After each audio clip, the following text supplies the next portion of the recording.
Bonjour à tous et bienvenue dans cette vidéo où je corrige l'exercice proposé plus tôt sur le Facebook de H2Prog qui concerne l'affichage des 10 premières tables de multiplication dans la console. Donc ici on va utiliser Node.js pour réaliser ces affichages-là dans la console de Visual Studio Code. Donc on retourne directement dans Visual Studio pour commencer à coder ce programme. De retour dans Visual Studio Code, je viens de créer un fichier que j'ai appelé main.js et à l'intérieur on va partir sur une première étape qui va être d'afficher la table de 2. Pour afficher la table de 2, on va devoir parcourir 10 éléments de 1 jusqu'à 10 et afficher la table de 2. Donc on va pouvoir faire ça grâce à la boucle for. Donc on va tout simplement partir sur un compteur qui va commencer à 1 et qui ira jusqu'à 10, puisqu'on veut les 10 premières valeurs de la table de 2. Et on va faire i++. Une fois qu'on a ça, on peut faire directement un console log de i fois 2 pour avoir la table de multiplication de 2. Donc si je lance ici en écrivant node, alors pour pouvoir lancer, au cas où vous ne savez pas, vous allez directement dans le dossier correspondant en faisant un clic droit sur le nom du fichier. Ici, on peut faire Open in Terminal, ce qui nous permet d'avoir directement l'endroit, le bon emplacement. Et derrière, une fois qu'on est dedans, on peut le lancer en faisant node, le nom du fichier, main.js. Donc ici, je l'ai appelé main.js, c'est pour ça que j'écris main.js. On se retrouve bien à avoir la table de 2 d'afficher. Maintenant, si je veux afficher la table de 3, par exemple, j'ai juste à remplacer le 2 en mettant 3. Si je veux la table de 5, c'est pareil, je peux remplacer ici. Donc très rapidement, on peut avoir les tables de multiplication. Maintenant, ce que j'aimerais, c'est de les avoir toutes d'affichées. Donc pour réaliser ça, il va bien falloir faire varier ce chiffre 5 ici en utilisant une autre variable. On va utiliser la variable j ici. Et cette variable j donc, va être modifiée de 1 jusqu'à 10. Donc comme on l'a fait pour i. Donc pour ce faire ici, on va devoir tout simplement boucler à nouveau sur la variable j. Donc on va déclarer à l'instant. On va mettre qui va partir de 1 et qui ira jusqu'à 10 également. Et on va incrémenter de 1 à chaque fois. Et en fait, il va falloir réaliser la boucle for, la deuxième boucle for ici, à l'intérieur de la première. Et directement, on va pouvoir avoir l'ensemble des tables de multiplication d'afficher à l'écran. Une fois que nous avons fait ça, nous allons utiliser un tableau à 2 dimensions pour justement insérer toutes ces valeurs pour pouvoir ensuite les afficher de manière plus simple. Donc pour pouvoir utiliser un tableau à 2 dimensions, on va déjà déclarer une première ligne ici, on va dire que c'est un tableau, comme ceci, en mettant double crochet. Et derrière, on va déclarer dans notre for, donc après le premier for, on va déclarer la colonne. On va appeler colonne. Et on indique également que c'est un tableau. Une fois qu'on est dans le deuxième for ici, on va pouvoir intégrer dans notre première case de notre tableau, c'est-à-dire à la ligne 0 et à la colonne 0, puisqu'un tableau commence à l'indice 0, on va pouvoir insérer la première valeur. Pour pouvoir insérer une valeur dans un tableau, on va utiliser push, qui va pouvoir insérer à la première case disponible. Donc ici, on rajoute dans colonne la première valeur, et une fois qu'on a rajouté toutes les valeurs de la table de multiplication correspondante, donc le premier coup, ce sera la table de 1, ensuite la table de 2, etc. On va pouvoir renseigner cette information dans la première case de ligne ici. On va pouvoir tout simplement faire ligne.push de colonne. En faisant ça, directement, on vient de remplir toute la table de multiplication dans un tableau. Donc si on fait un console.log de ligne, ici, on va bien se retrouver à avoir l'ensemble de notre table de multiplication qui est affichée dans un tableau. Dans un tableau à 2 dimensions en l'occurrence. Nous allons maintenant faire en sorte d'afficher les tables de multiplication qui sont désormais contenues dans le tableau ligne. Et pour ce faire, on va reboucler comme on l'avait fait précédemment. Donc ici, on va refaire une boucle qui va contenir une boucle. Alors on va remettre J ici. Et on va aller parcourir le tableau. Vu qu'on parcourt un tableau, il faut savoir qu'on commence à l'indice 0 et qu'on va jusqu'à la taille du tableau moins 1. Donc on va pouvoir faire ici 9, on va remplacer par 9, et ici également.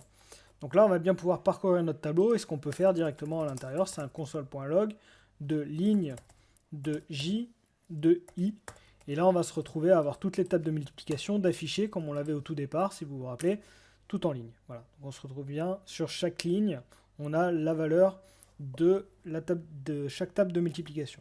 Donc maintenant, pour les avoir en colonne, on va pouvoir rajouter quelques modifications et on va déclarer une première variable qu'on va appeler les tables, qu'on va déclarer au-dessus. Donc ça revient à faire ce qu'on avait fait au-dessus.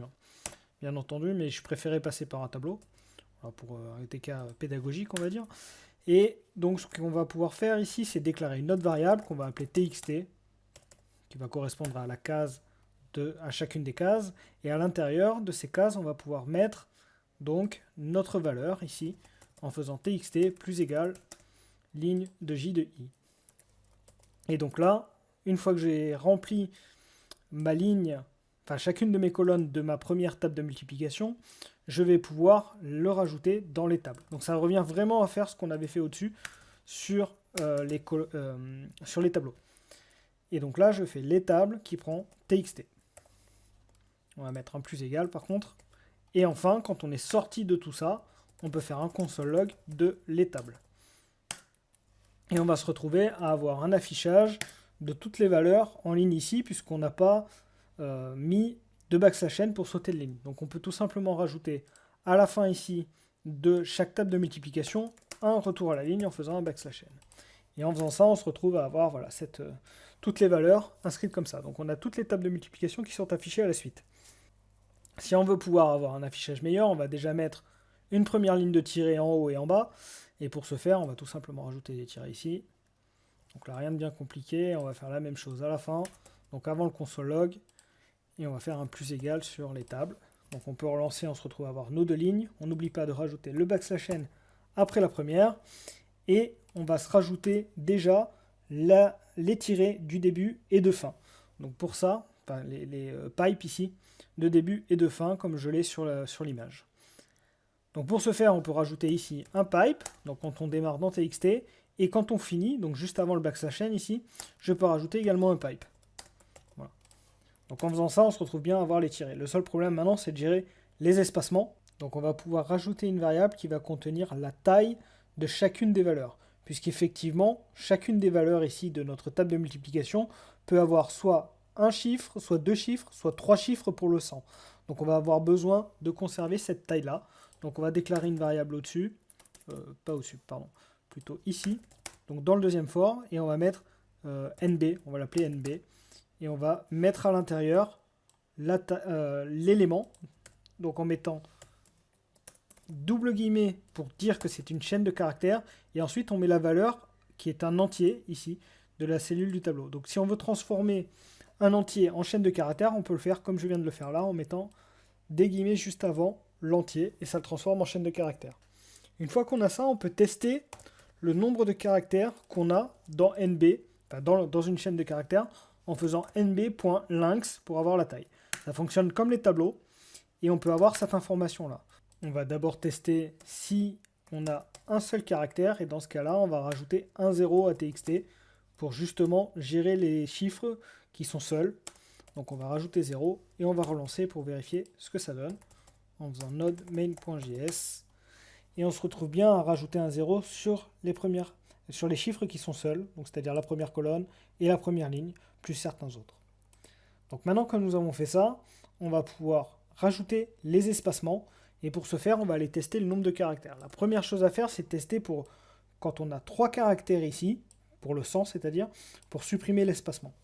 Donc on va faire ça après l'affichage de la valeur, en faisant if, donc le même if, et on va vérifier si c'est égal à 3. Si c'est le cas, on va enlever ce pipe qu'on mettait ici à la fin, on va le mettre à l'intérieur, à cet endroit-là, en faisant txt plus égal, et on va mettre le pipe à l'intérieur. Et on va éviter de mettre un espace quand on sera égal à 3. Par contre, quand on n'aura que 2 caractères, donc c'est bien dans le else ici, on va remettre l'espace. Alors en faisant ça directement, vous allez voir que ça va bien agencer tout le tableau. Puisque on le fait à chaque tour de boucle ici, dans le deuxième for. Donc en relançant, on va se retrouver à avoir un bon alignement. Il nous manque juste un espace à rajouter au début de chaque colonne pour avoir quelque chose d'un peu plus sympa. Et pour ce faire, il suffit de rajouter ici dans le else un espace après le pipe. Et donc si je relance, on se retrouve bien à avoir l'affichage qu'on avait à l'origine sur l'image. Merci à tous d'avoir suivi cette vidéo. N'hésitez pas à utiliser le cours 10 heures de prog JavaScript avec Node.js sans framework disponible sur Udemy. Je mets à disposition un code heure de prog en majuscule qui vous permettra d'accéder au cours à une quinzaine d'euros. De la même manière pour mon second cours qui permet de créer des jeux, n'hésitez pas à l'utiliser avec le code heure de prog, donc qui permettra également d'avoir une réduction et de l'avoir pour environ 15 euros. Je vous remercie et à très vite.